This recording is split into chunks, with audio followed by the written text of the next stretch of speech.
on as and when. Okay, good. Okay. Right, well, hello everybody. If we don't know each other, my name is Keith Warren. I'm the Chief Executive of the Foodservice Equipment Association, and also from our side on the call this morning is Jocelyn Carr, our Events and Membership Manager, and it's Jocelyn who will collate the questions through the chat function. We are recording this presentation for future use, so you'll be able to use it with colleagues following today if you wish. But really just to introduce Peter, and we're grateful to him for giving up his time this morning. For those of you who don't know, Peter works for many key clients on the supply side of the industry and also many operators, and through his analytical work on the industry, you'll often see Peter quoted in the national press as well as regularly within the business press for our industry. And over the many years that I've had the privilege of working with Peter, he's become and is the go-to source for information. And I think that's underpinned by his analytical approach to the dynamics of food service. And he's very much a data-driven individual, as we know from the reports and output that we might see.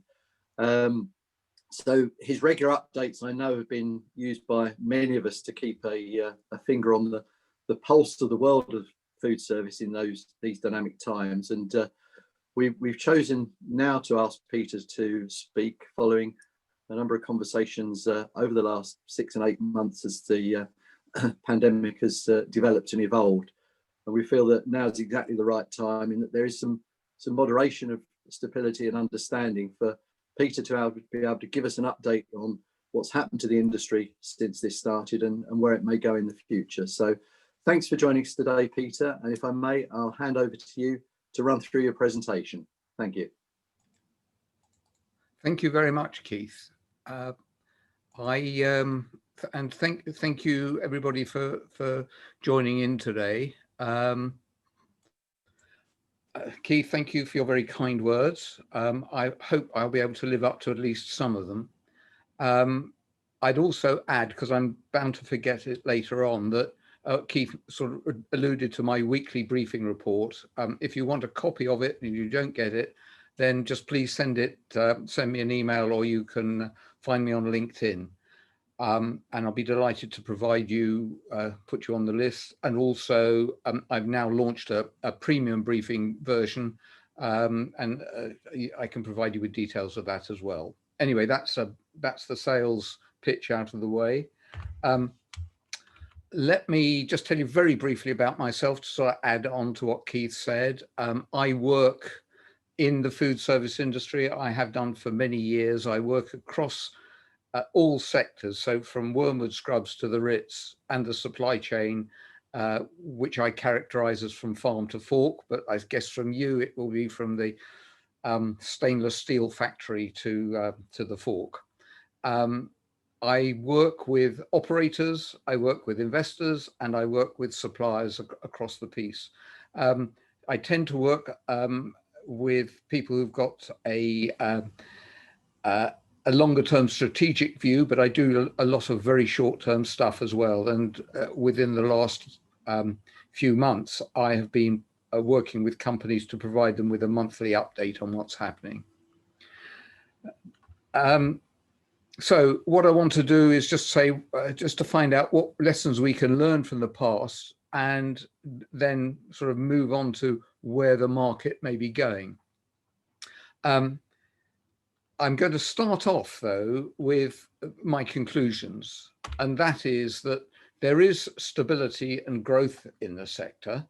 And here is where I perceive those areas to be. There are some sectors in green, there are some activities in orange, and there are some trends and developments in purple.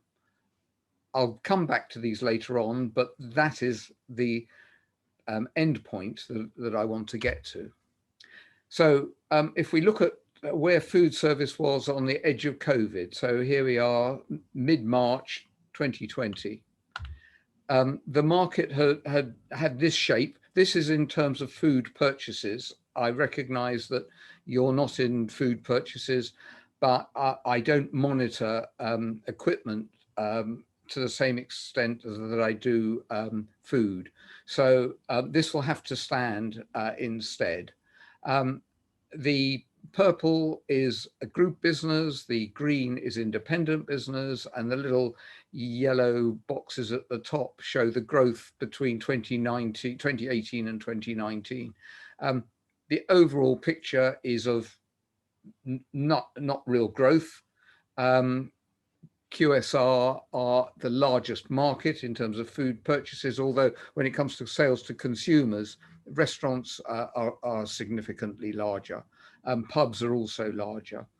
So, pubs are larger than they appear on this chart.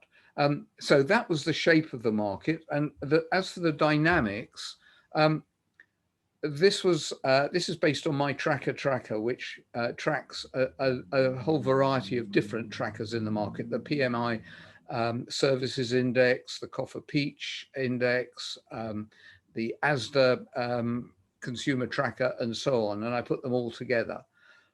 And what they were showing was that the market was dipping downwards.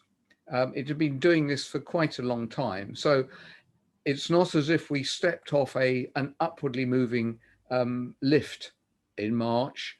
We were already drifting down with a whole bunch of issues in the market. In the restaurant, pub, quick service sector in particular, there was overcapacity. Also in the hotel sector, labor costs were rising, property costs were a problem for everybody. A bit of uncertainty about Brexit was creeping in. Some brands were definitely in distress and had already undergone CVAs. Pubs were beginning to focus more on alcohol than food. Food to go was on the rise. Great news for people like Pret and Costa. Delivery definitely on the rise. I have more to say about that as we go on. And obviously there were some issues about workplace. Before we then look at the precise movement from then, which I've introduced as a scene setting opportunity, I just want to look at what has happened during recessions. What can we learn from the past? This is a chart that I absolutely love. It's based on ONS data looking at restaurant sales month by month. So that's the little green line, which has been sort of in stately growth. The variations are seasonal variations, but stately growth year on year with a couple of flatter points until this year, and then it fell off a cliff. The orange line is the percentage change versus a year before. So you can see in the early period covered here in the 80s and to extent in the 90s, there was some really spectacular growth sometimes. Since then, it's slowed down. In 1993, there was a recession. In 2001, there was a dip. It wasn't really a recession, but it was a dip arising from the dot-com boom and bust. Obviously, the Great Recession of 2009, 2010 caused a dip. And you can then see, if you refer that back to the green line, you can see that there was a little bit of a fall off, but not huge.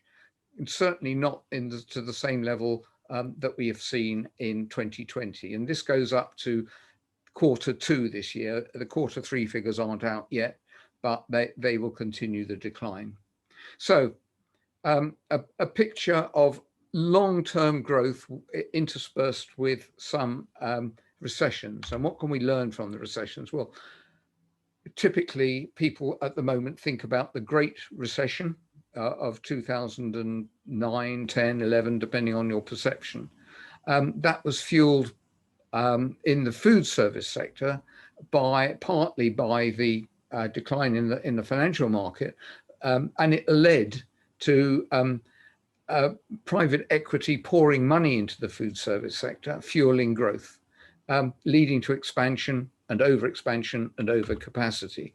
But overall, there are a number of factors at play when you look at recessions. The little circles talk about the recessions, or pinpoint the areas of recession. The orange indicate the type of recession it was. So 1981, 1991 were cyclical recessions. The early 2000s was consumer confidence as a result of the dot-com bust. And then we had a banking crisis. That gave rise, each of them gave rise to something. Fast food in the 80s grew. Pub food in the 90s, larger chains started emerging in the 2000s, and casual dining, as I've said, after the Great Recession. And there were some other changes that were occurring at the same time. So there's growth of franchising earlier on. The beer orders had an impact, changing the balance between pubs and restaurants, or pubs and serving food. So there are a bunch of things at work during a recession. One thing is that no two recessions are the same. And secondly, the way that they play out in food service depends on the nature of the recession. The one that we're in and that we're going to have to endure probably in different forms over the next year or two are going to be to do with consumer confidence and probably a lack of money in the system, not an existential lack of money, because the government have shown that they're prepared to put in whatever is necessary. So that's what the past can tell us, but what does that mean for right now? There are things that are happening in the market. Over the last year, we have seen evolution in the delivery market. There's a headline here, not necessarily very relevant, but I've chosen it just to pinpoint what's been happening. So delivery has grown during COVID for reasons which I don't really think I need to go into.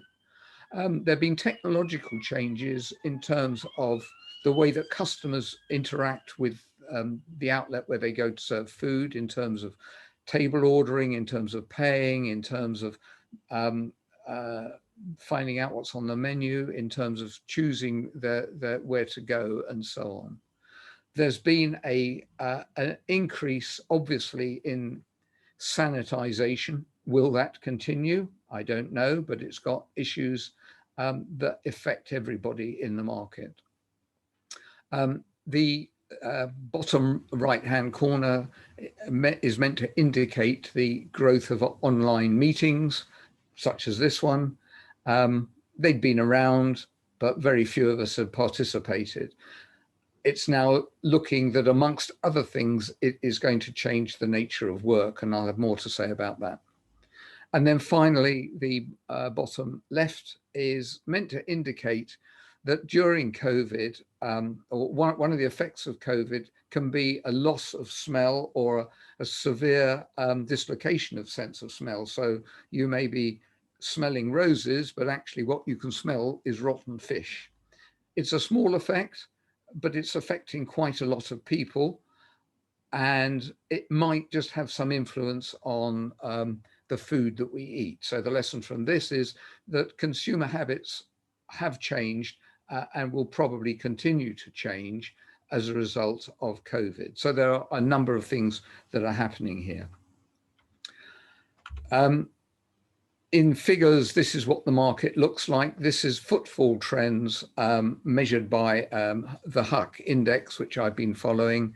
And it shows that if you index the position in January at 100, it fell off a cliff, not surprising, in April, trundled along the bottom for a couple of months, then started lifting itself up.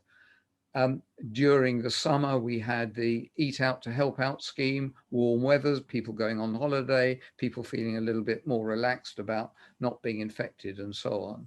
So the market rose quite substantially, but nowhere near where it was. And then it started a little bit of a decline. In October, it really fell off. And in November, because of the lockdown, it's really flattened out.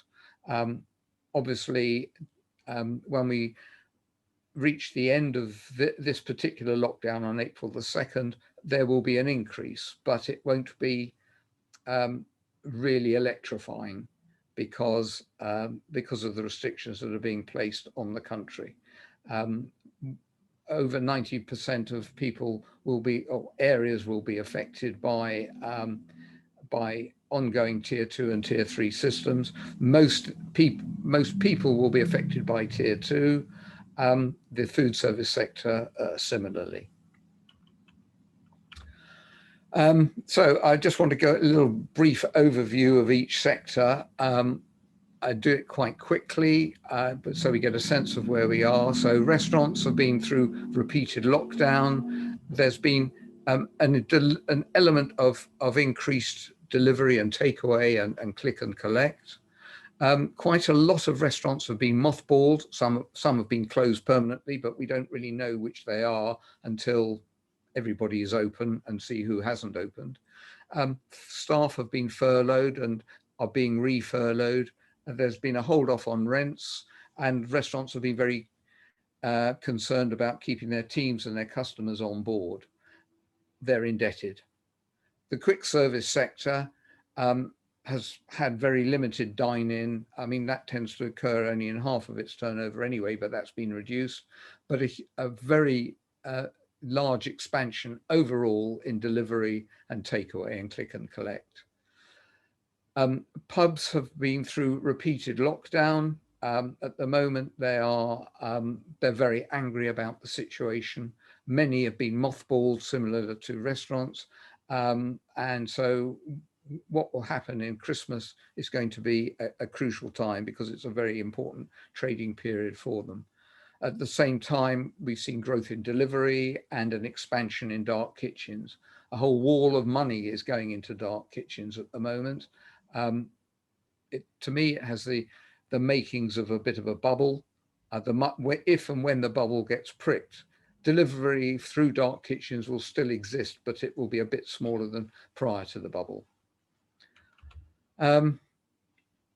Within the sector, there are some growing brands. I carry out a survey twice a year called Ones to Watch, where I look at brands where the outlet numbers are growing by more than 20% over 3 years, and the units have got 5 to 25 outlets. So it's the small but emerging brands. And you can look at it either in terms of percentage growth, where Oodles, Slim Chickens and Thunderbird are the leaders, or you can look at it in terms of actual increase in numbers of outlets, where Crosstown Donuts, Bar and Block from Whitbread, and Rosa's, which is owned by the same company as own Thunderbird, are the leaders. So there are around about 100 companies that are currently in the list, a big fall from the 200 that were around 4 or 5 years ago. That number, though, will grow again. Back to the sector review. Hotels, some are open. They're doing a shadow of their former business. Foreign tourists are not coming.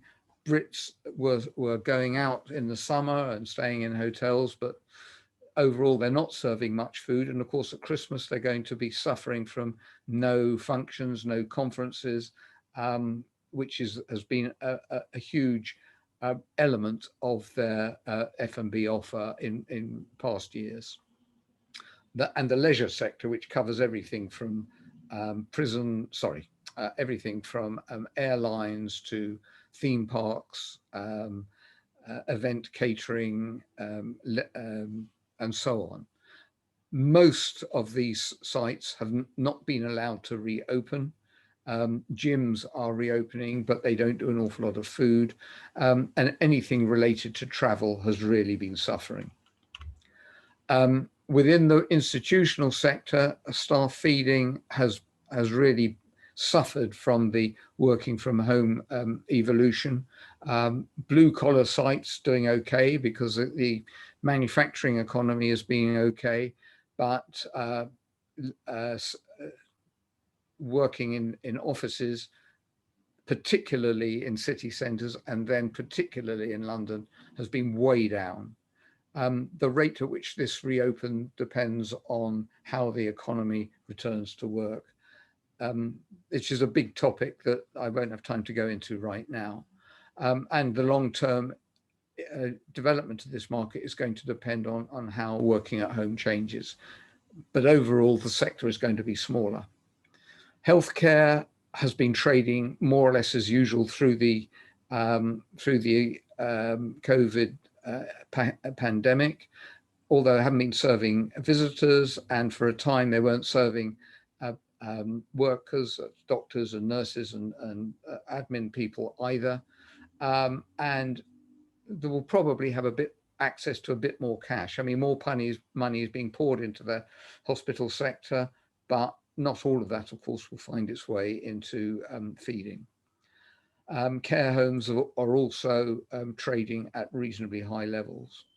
Education has been variable, but will probably be coming back to normal in the fairly near future. Schools are open, but quite a lot of pupils are not yet able to attend for a variety of pandemic-related issues. So there's been a number of different changes across the sectors, and this chart tries to capture those changes. They're using the two charts using the same numbers expressed in different ways. The first one looks at food purchases by channel. So I've got pubs at the bottom, then QSR, then travel and leisure, then catering and the cost sector, and then casual dining and so on. So they are showing the how the market looked in terms of food purchases in 2019. My estimate in 2020, based on historical figures and a run rate, is shown on the left-hand side as a large chunk of the market being accounted for by the catering cost sector, which of course is the schools and hospitals business. Next year, there will be quite a return, particularly in the second half, where the shape of the market will look a little bit similar to what it was, but the whole market will be smaller. So that's my short-term view. If you want a longer-term view, even if you want a short-term view, it's very difficult. I'm changing my forecasts month by month at the moment, even week by week. We're on the final leg now, but if we look at what's happening within sectors, one of the issues is to do with technology and back of house technology in terms of controlling stock, scheduling, managing finances, identifying bottlenecks, reducing costs. This has obviously been a feature of the market for a very long time, but it's been given a boost during lockdown for 2 or 3 reasons. One of which, these things are increasingly necessary to keep a track of what's happening. And another one is that the people have had time while they've been furloughed, or a lot of their staff have been furloughed, to actually look at these issues, to introduce them into their companies. Whilst this is not directly pertinent to equipment, I think the whole use of technology impinges on equipment in quite a substantial way.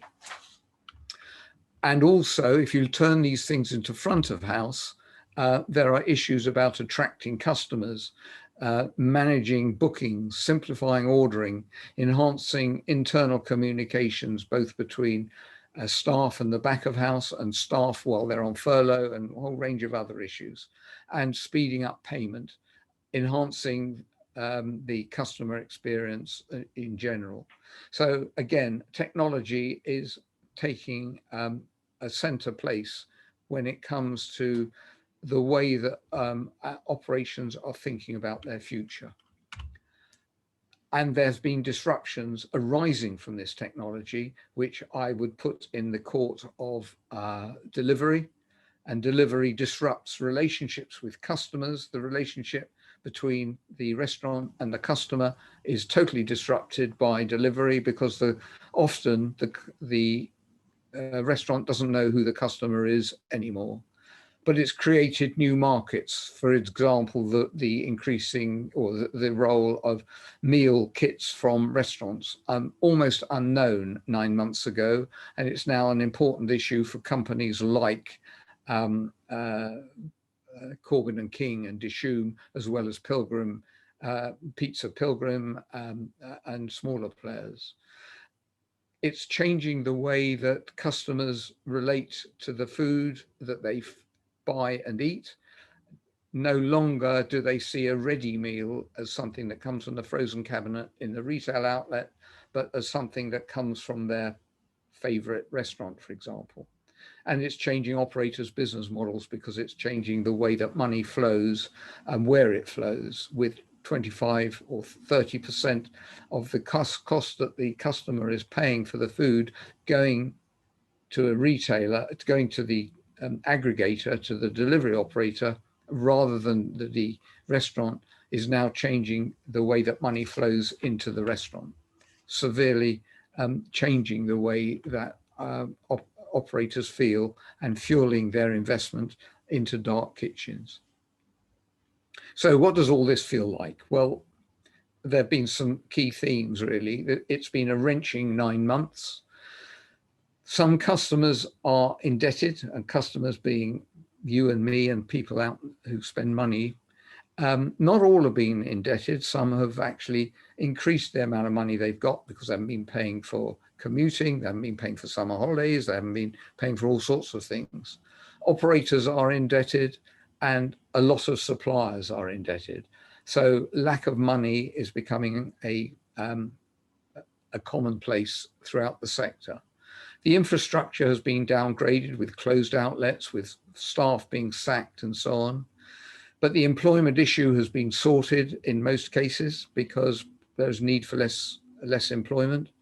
Overcapacity in the restaurant and quick service sector has been eliminated because outlets have been closed.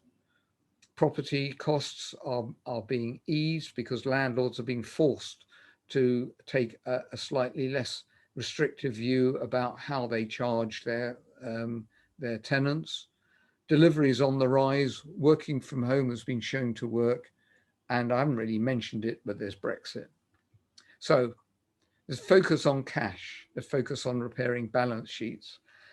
The way that companies capture customers is hugely important nowadays and will become more so as the market opens up. And there's a general sense of being able to make sense of what is happening to working from home, to travel changes, to delivery, and to new leisure patterns. So I return to my questions. What can you do about hospitals and care homes which are in growth, about schools which are in growth, the armed forces and prisons, a little bit jokily, but their business has been stable. There's technology, there's takeaway, there's delivery, there's dark kitchens, there's working from home, and there's sanitization. Some issues that I think are important. And that's over to you. So thank you very much, everybody, for listening to me. This is how you can contact me, peter@peterbackmanfs.com. If you want to know about delivery, I've written a white paper on my website, and that's really it. So thank you. Well, on behalf of us all, Peter, thank you very much for that that concise insight into the market. And I think it's great to have that sort of helicopter view. But one question before I pass over to Jocelyn, perhaps I can ask on behalf of us all. Do you see the changes in the product mix? Because obviously with the dynamics of those channels, there are changes afoot. And from an equipment perspective, the mix of products is going to change. But in light of that, and some of that delivery interruption that you mentioned, perhaps I can ask, is that changing the pricing model that operators are having to work it to? So going the delivered option, where are they making the break points in defining where they invest or don't invest? So are you talking about specifically about dark kitchens? Or... Yeah. At the moment, I think it's very much driven by a perceived need to serve the customer.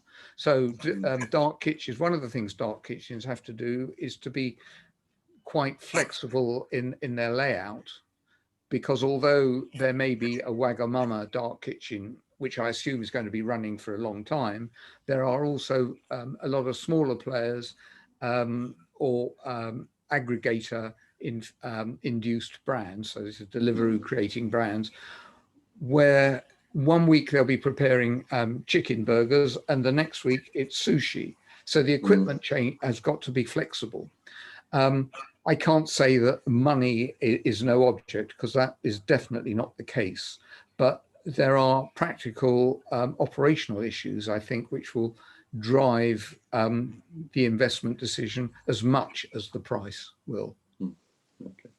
Thank you, Peter. Jocelyn, over to you to consolidate the questions, if you would, please. Thank you, Keith. There's quite a few questions, so we'll try our best to get through as many as possible in the time allowed.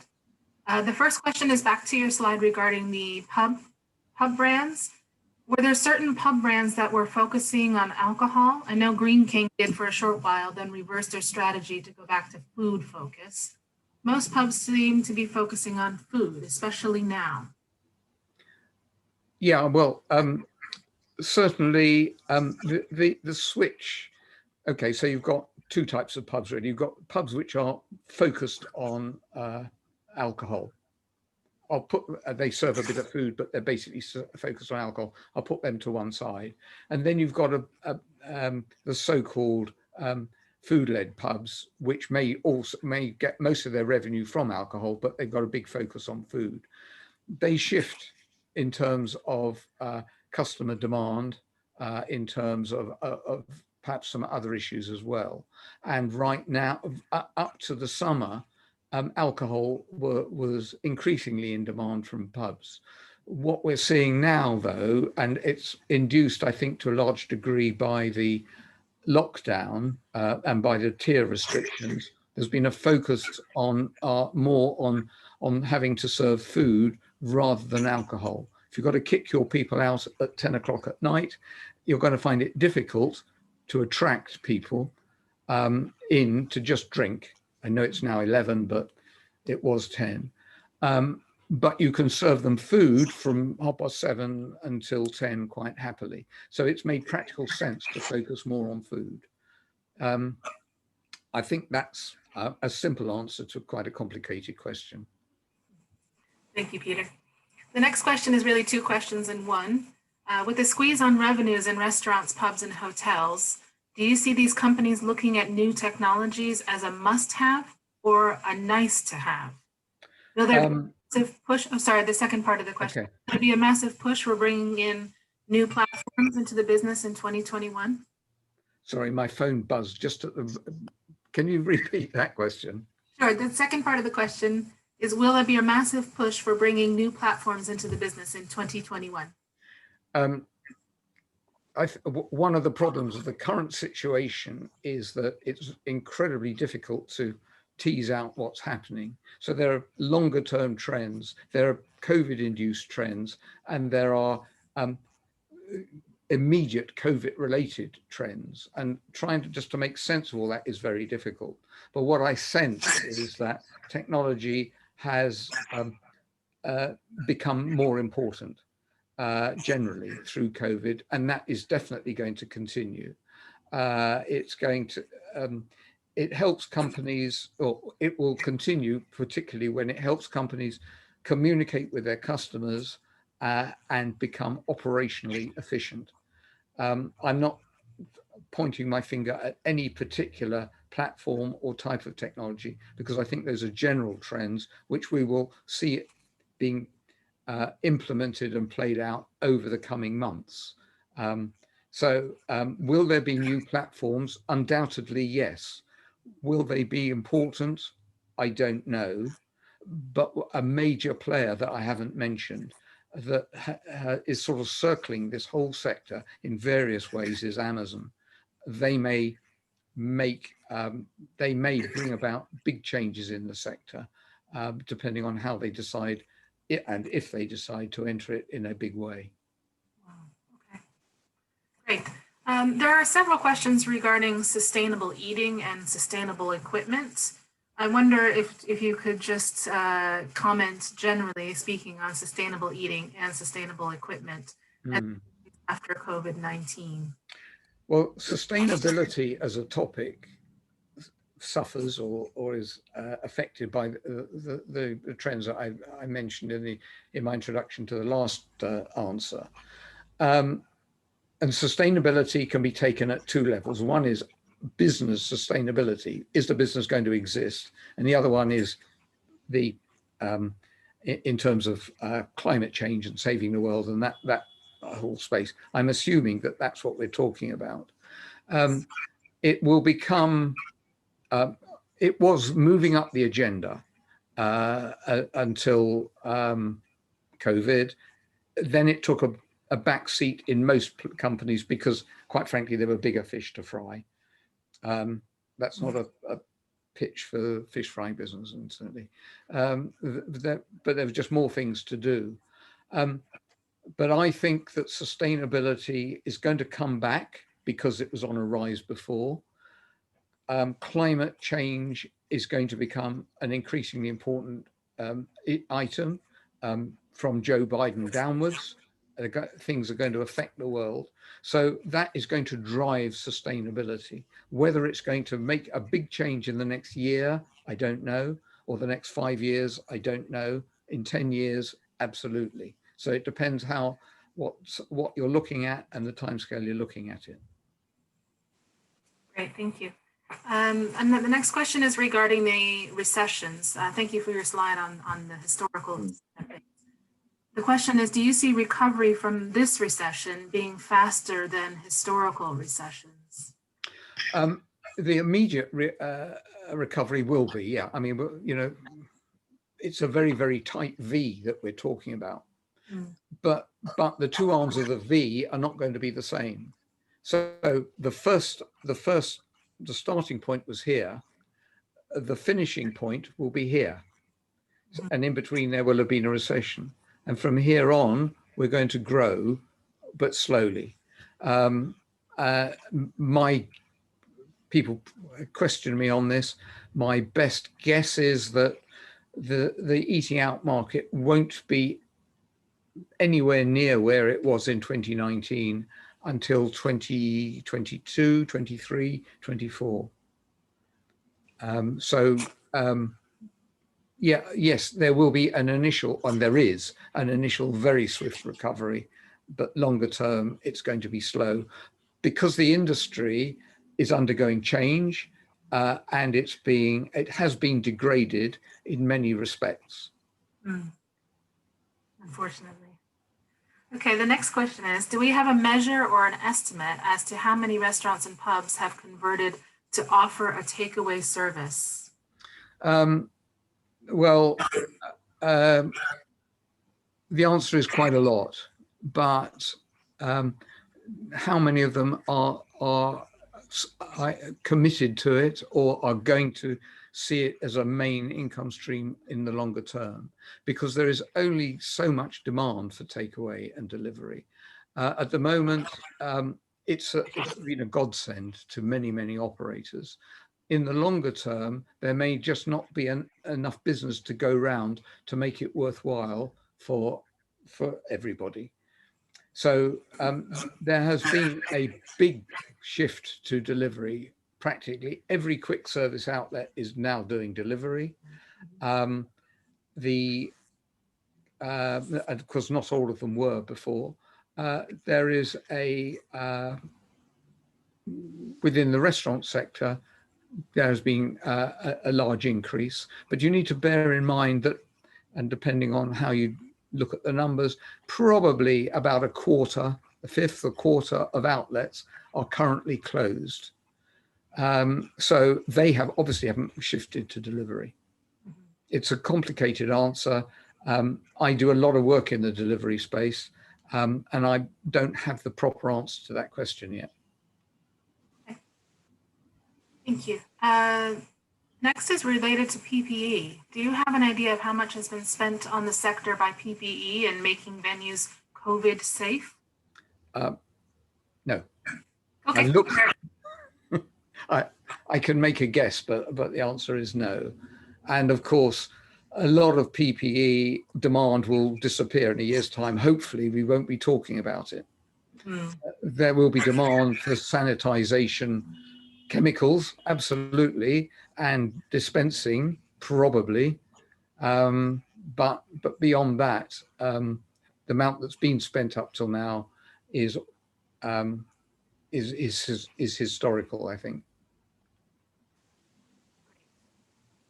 Okay, the next question is a long one. Oh, okay. From the financial crisis of 2008 and the post-investment of private equity finance and the influence of driving our eating out habits, will COVID lockdown reverse our perception and need for eating out long term? I mean, it's an imposing question. And I like to tell people, I know the answer. And if you want the answer, you'll have to pay me a lot of money. But then somebody else pointed out to me that if I knew the answer, I wouldn't be selling it at all. I'd be investing in it. So take that as you will. I think that eating out habits have probably changed. We've talked about delivery and takeaway and that sort of thing. I don't want to overplay that, but it will definitely be a larger part of people's, quote, eating out armory, unquote. But there is a question over that, and how much of that will increase in demand will have been lost from the food service sector, and how much will have been lost from the retail sector. My suspicion is a reasonable amount will be stuff that would normally have been bought in a supermarket will now be bought via delivery. So that's not a loss for the food service sector. Overall, a private equity, there's a wall of money waiting to be invested in the food service sector. We can already see it a little bit in the form of buying distressed assets. It will come further in the form of investing in startups that look as though they're going to be good for the future. What those startups are, what their type of offer is a little bit difficult to say. I think there's a case for saying that consumers may go out less often, but when they go out, they will demand more and better. So I think that is one issue. Another issue is what happens to eating out in city centres. So,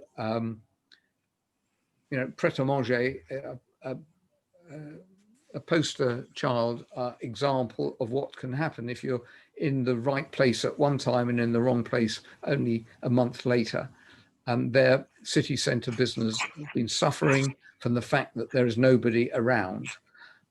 How that plays out and is a bit unknown. Will there be more business in suburban areas and rural areas where people are working from home?